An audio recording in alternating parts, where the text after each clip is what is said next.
Hai semua, ketemu lagi sama aku Luna. Selamat datang di channel Ngomongin Uang. Di kuartal pertama tahun 2024 ini, muncul banyak berita yang ngagetin banget dari beberapa negara maju. Yang pertama itu dari negara Jepang yang secara resmi nyatain kalau negaranya udah masuk ke fase resesi ekonomi. Cuma selang beberapa minggu kemudian, Inggris juga nyatain secara resmi negaranya udah masuk ke dalam kondisi resesi ekonomi. Dan terakhir kabarnya negara Jerman juga diprediksi nih secara perhitungan lagi ngalamin fase resesi ekonomi. Pemberitaan yang muncul dari beberapa negara maju ini tentu aja ngagetin banyak pihak dan nimbulin banyak kecemasan di masyarakat. Kalau negara sebesar Jepang, Inggris, dan Jerman aja ekonominya ngalamin resesi, terus gimana dong nasib kita di Indonesia? Apa ekonomi Indonesia juga bakal memburuk? Gimana sih sebenarnya kondisi ekonomi negara kita? Sebetulnya resesi ekonomi itu apaan sih? Terus apa aja hal yang perlu kita siapin buat bisa ngadepin tantangan ini? Oke, di video kali ini aku bakal jelasin dikit tentang apa itu resesi ekonomi. Kenapa beberapa negara maju bisa sampai resesi? Dan juga ngasih gambaran gitu ya tentang gimana sih kondisi ekonomi Indonesia. Dimana kebetulan banget, tim ngomong beberapa waktu lalu diundang ke salah satu acara ekonomi terbesar di Indonesia, yaitu Mandiri Investment Forum. Di acara ini, Bank Mandiri itu mempertemukan pakar-pakar ekonomi dan keuangan terbaik di Indonesia dan juga di dunia, buat ngulas, ngebahas, dan juga ngasih gambaran ke depan tentang iklim ekonomi, keuangan, dunia usaha, dan juga investasi khususnya di Indonesia. Dan di video kali ini, aku bakal ngupas nih beberapa rangkuman penting yang kita dapetin di acara keuangan terbesar Indonesia ini. Oke, sebelum terlalu jauh, aku mau mulai dulu dengan ngejelasin apa itu resesi ekonomi. Dan bakal jadi kayak gimana sih negara yang ngalamin resesi itu? Pada dasarnya resesi ekonomi adalah sebuah kondisi ketika sebuah negara ngalamin penurunan aktivitas dan output ekonomi selama 2 kuartal berturut-turut. Di mana aktivitas ekonomi ini seringkali dinyatain dalam indikator GDP yang merupakan representasi dari tingkat produktivitas ekonomi di sebuah negara. Nah, yang perlu digarisbawahin, status resesi ini adalah nilai rapor ekonomi sebuah negara dalam 6 bulan terakhir, dan bukan merupakan prediksi ekonomi di masa mendatang. Jadi resesi ini sebetulnya hanya sebuah pernyataan dari sebuah kondisi yang udah berjalan dan udah dialamin masyarakat selama seenggaknya 6 bulan terakhir. Sekarang kita coba dalamin bareng-bareng ya. Apa sih yang bikin beberapa negara maju ini ngalamin resesi ekonomi?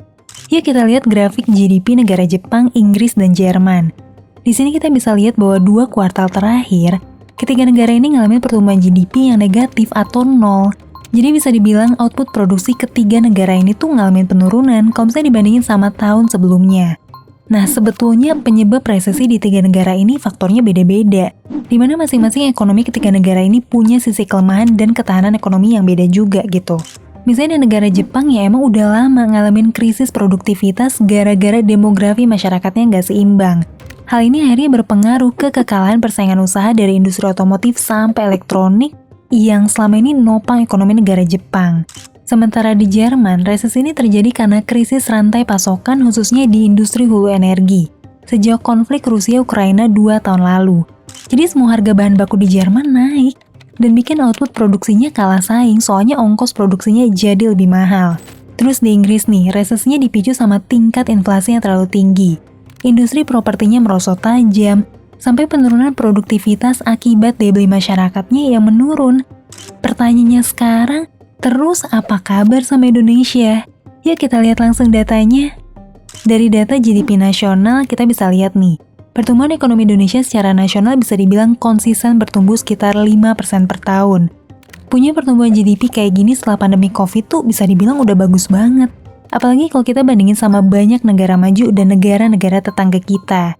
Dari data inflasi, kita juga bisa lihat tingkat inflasi kita mulai terkontrol, khususnya dalam 6 bulan terakhir di 2,5-3%. Terus dari neraca perdagangan, kita juga bisa ngeliat Indonesia udah balik ya ke tren positif, setelah sebelumnya sempat terseok-seok pas pandemi di tahun 2020 lalu. Ada juga angka pengangguran dan daya serap tenaga kerja. Tingkat pengangguran masyarakat emang sempat naik tajam banget pas pandemi. Tapi udah nunjukin pemulihan dan sekarang udah balik lagi ke posisi pas sebelum terjadi pandemi di tahun 2019 lalu. Oke, walaupun kondisi ekonomi Indonesia tuh udah nunjukin tren yang baik, tapi sebenarnya masih ada beberapa tantangan besar yang perlu kita garis bawahin. Yang pertama yang pasti yang paling berasa banget itu adalah penurunan tingkat konsumsi masyarakat. Buat kamu yang mungkin punya toko atau usaha gitu ya, mungkin banyak yang ngerasain ya turunnya angka penjualan yang cukup signifikan. Menurunnya angka belanja masyarakat ini dipicu sama berbagai hal. Misalnya tuh perubahan cuaca yang bikin kegiatan pertanian jadi terhambat, dan akhirnya berdampak sama naiknya harga bahan-bahan pokok. Ditambah lagi sama kenaikan harga bahan baku hulu kayak listrik dan BBM, yang akhirnya bikin inflasi ikutan tinggi dan daya beli menurun. Kalau menurut kamu sendiri nih, gimana sih kondisi ekonomi nasional yang kamu rasain dalam setahun terakhir? Coba share di kolom komentar ya. Oke, tadi kan aku udah share beberapa data nasional yang mencerminkan kondisi ekonomi dalam beberapa tahun terakhir. Tapi gimana ya proyeksi ekonomi kita dalam beberapa waktu mendatang? Nah, kebetulan banget tim Ngomong tuh diundang sama Bank Mandiri ke sebuah acara spesial. Itu Mandiri Investment Forum di tanggal 4-8 Maret lalu. Acara ini tuh adalah salah satu acara keuangan terbesar di Indonesia yang diadain tiap tahun, di mana tokoh-tokoh kunci nasional kayak Menteri Keuangan, Gubernur Bank Indonesia, para direksi dan petinggi Bank Mandiri, para pakar ekonomi, investor, dan para pebisnis besar juga berdatangan. Dan di acara ini kita berkesempatan buat nyaksiin langsung pemaparan dari beberapa tokoh kunci terkait proyeksi ekonomi dan iklim investasi ke depannya. Aku coba rangkumin beberapa ya. Dari Ibu Sri Mulyani selaku Menteri Keuangan, beliau tuh maparin, kalau di tengah banyaknya tantangan ekonomi global dalam 2 tahun terakhir, Indonesia udah berhasil ya pertahanin tren positif ekonomi nasional dengan GDP growth yang stabil di angka 5%. We also see that the recovery of the Indonesia economy continue gaining the momentum.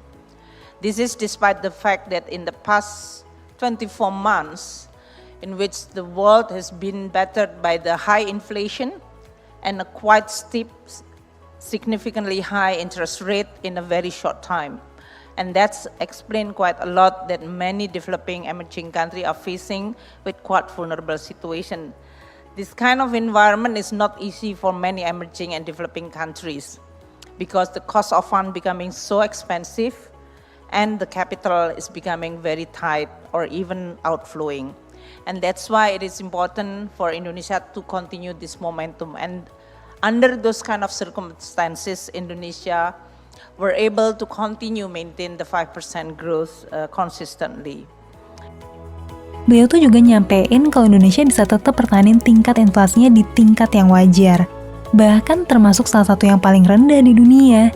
Di mana tingkat inflasi yang terkendali ini merupakan kombinasi dari kebijakan fiskal dan juga kebijakan moneter. Di mana kebijakan moneter berorientasi sama peningkatan suku bunga buat meredam inflasi. Sementara kebijakan fiskal dengan ngasih insentif fiskal sampai ke tingkat daerah buat bisa neken potensi kenaikan harga yang berlebihan.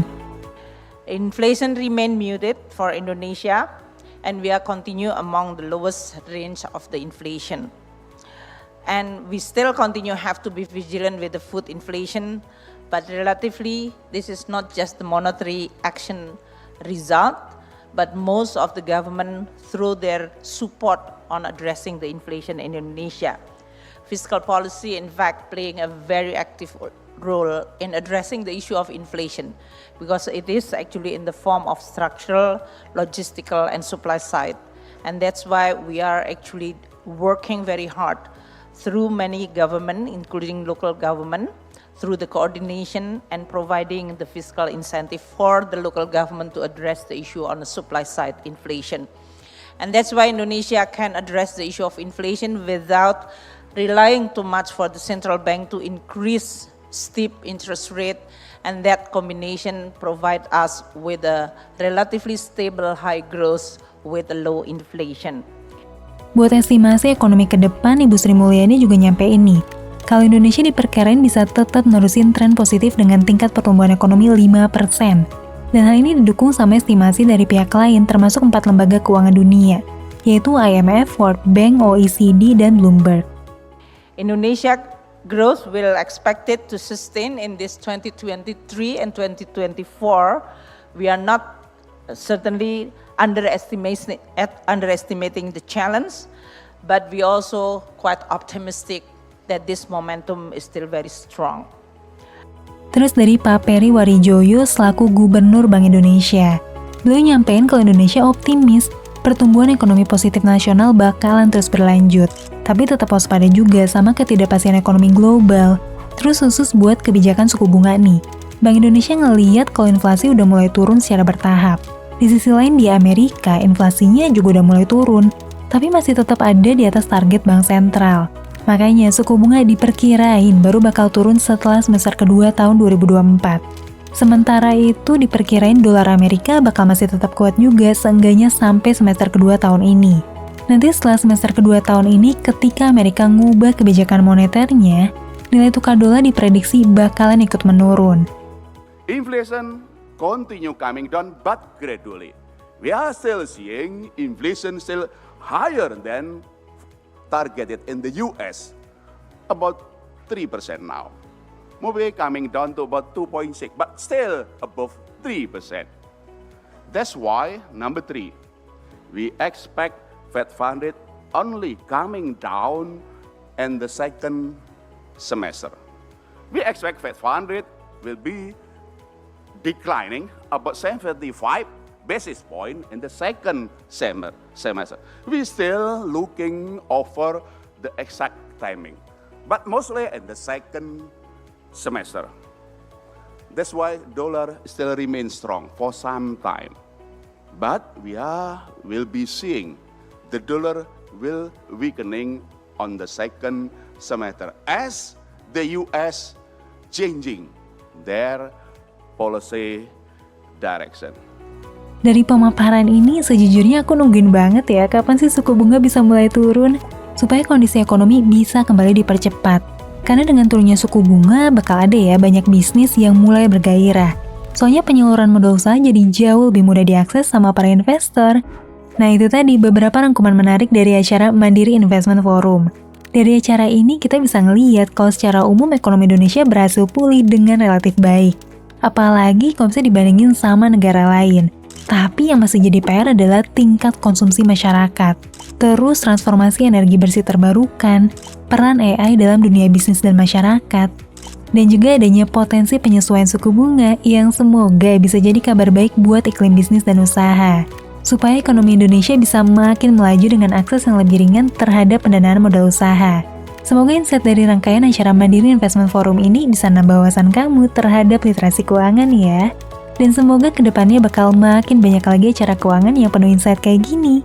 Sampai ketemu lagi di video selanjutnya, tetap di channel Ngomongin Uang, karena ngomongin uang gak ada habisnya.